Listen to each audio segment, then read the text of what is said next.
Hi all, welcome back to Kumara Sutra. This video would be in English because I got a feedback like that and I would want to bring up this very important and sensitive topic that are you a self-made man or what is the definition of being self-made?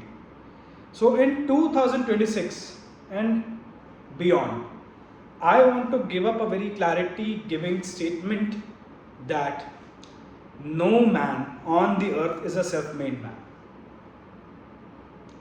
No man, no matter how much hard work you have done, no matter how much you claim to have risen to the occasion, gone above and beyond, you can never be a self-made man. There are only self-destroyed men, there are no self-made men. Now, let me elaborate on this topic. See, the anguish which I see amongst people, especially raging on the internet, is about nepotism and how some people get unfair advantages and some people are not able to make things meet. Let me give you out on record and on clarity, there is nobody self-made. Even if you think somebody coming out from poverty and making their own hard work, you never know what is the reality behind that situation. This person would have got certain opportunities, certain mentors. Do you think all of that happened by just chance? Can truly anybody be ever self-made? Sit with this question for 1 minute. Does everybody not get some or the other advantages? Yes, most people don't, and yes, most people do not. Sometimes are like finding themselves blocked. The statement behind the rage is that my father or so and so called in my relatives or that extended family, he was actually born very poor, which the entire countries actually most of the countries after World War II were poor, including the great United States, the great and mighty United Kingdom, which had just fallen. Almost all the countries were poor, most of the common citizens. So if you come up with this story that my father who was so poor, there was a difference, there was some striking attendance. In middle class Indians, that advantage was availability and accessibility of certain study materials which helped them crack certain safe career options technically. Now that playbook doesn't work anymore. In Americans, certain easement of the policies of starting small businesses and all those things, and again education, those things were achievements, especially when America in 1950s had opened its doors to almost so many people, because United States wanted to gain dominance over the world. They saw that the impact of advanced technologies, the countries which failed to see that impact, like Poland and all that, they were the first ones to go. So people wanted advantages, right? Had those people not wanting to go to the United States would not have got that advantage ever. Nowadays there is a different president with a different narrative, which is not going to work at all, and the same thing is happening in Britain and all across the world. But nobody ever can proclaim that I am the control, because all controls and all energies, they move out of the nature. They work in with the will of the providence. How do you explain that one person has something and another person doesn't have? For example, if you see a very successful movie star, there are hundreds of analogs in the same time frame, in the same bunkmates, maybe so-called specific middle class to rich superstar. There were so many bunkmates who failed. You see Comic Stan season 2, Only Mr. Rahul Dua and a few others are yet known. Rest other are just almost lost. Point I'm trying to make and what I'm trying to propagate is stop hating people for the inherent advantages.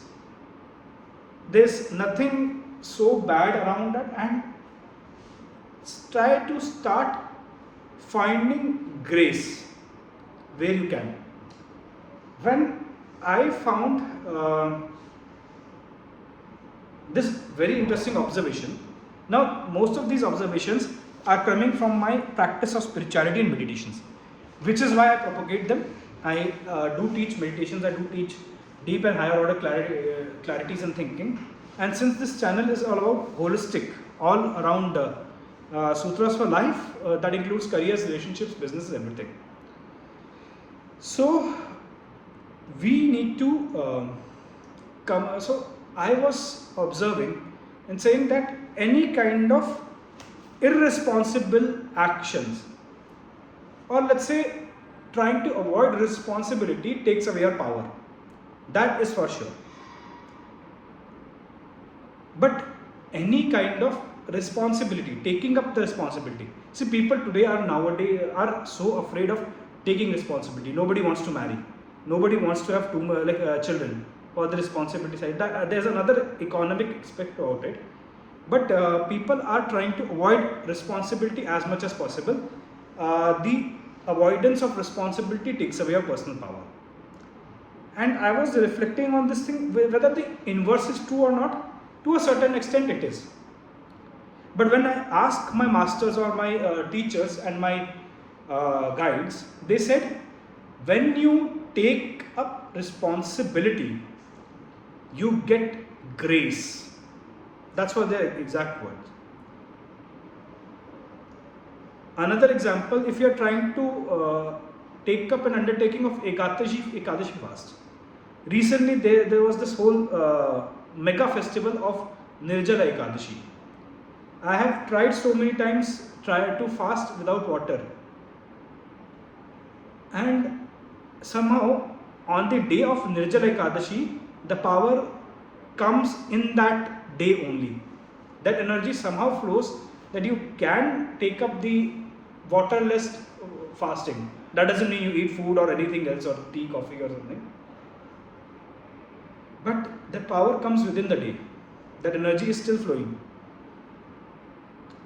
So, taking up responsibility gives you the grace which in some duration aligns things forward for you. So, the advice over here is paradoxical. You do need to understand that you need to make your effort. Doesn't mean that you slack off and say, if everything is destined, I don't need to work. That's not the case. But whenever you get something good out of life, understand that it came in as a favor. It came in as a grant to you. While the inverse, where you can spoil your things, yes. I have been a psychotherapist. I've not been a psychotherapist. I have understood pranic psychotherapy and higher dimensions, which are given by Master Choa Kok-Soe. And for a fact, I can tell you that humans with their own thoughts, patterns and actions can just degrade their mental states, invite unfavorable outcomes and unfavorable people, but they cannot directly repair them. That needs interventions, that needs grace.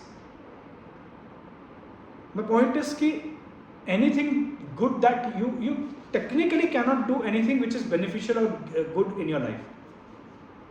Obviously, it will manifest as your effort also. There are levels of reality.